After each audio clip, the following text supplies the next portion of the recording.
Баршаңызға сәлем достар. Бүгін сіздерге мамықтай жұмсақ болып шығатын айран қосылған булочкеміздің рецептісін ұсынатын боламын.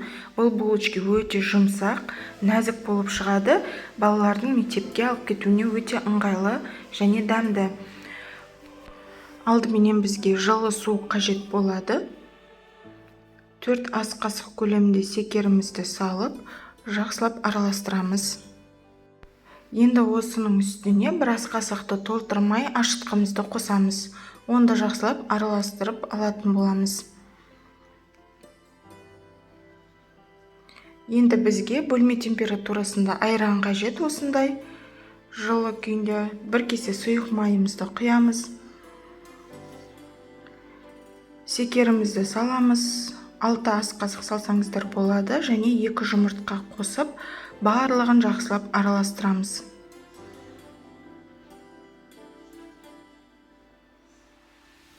Үстіне жаңағы дайындап алған ашытқымызды қосып, біртіндеп електен өткізілген ұнымызды қосамыз. Одан бұрын мен шым-шым тұзбенен булочканың дәмін есін шығару үшін 1 шай қасық ванилин қосып жібердім. Енді електен өткізілген ұнымыздың барлығын қосып, қамыр илейтін боламыз. Қамырымыз өте жұмсақ әрі нәзік болып шығуы қажет. Қамырымыздың жақсы үйленуі біздің булочкеміздің жақсы көтерілуіне әкеліп соғады. Сондықтан барынша июін қандырып илеген дұрыс.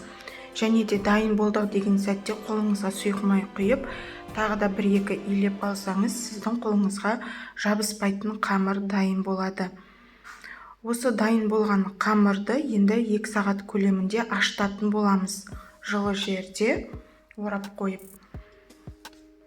Қамырымыз мінеке ашыды, өте нәзік, жұмсақ. Қолымызға сұйық майды жағып алып, қамырымызды формасын жасай берсек болады. Яғни бұл жерде мен дөңгелек етіп жасайтын боламын барлығын. Бұл қамырымыз өте жұмсақ, нәзік, қолға жабысады, сондықтан сұйық майдың көмегіне жүгінетін боламыз.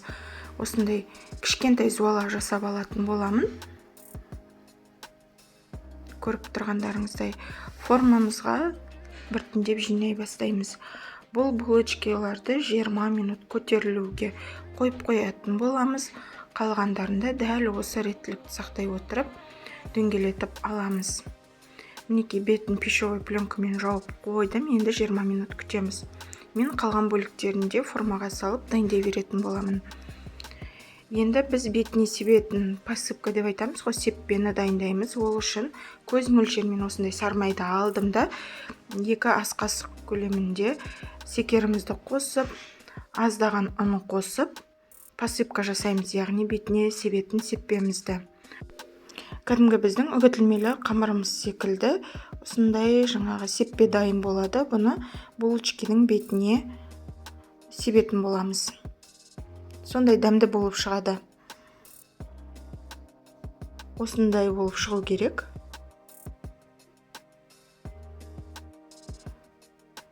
Жиырма минут тұрды. Біздің булочкамыз. Енді осының үстіне жұмыртқамызды араластырып жағып шығатын боламыз.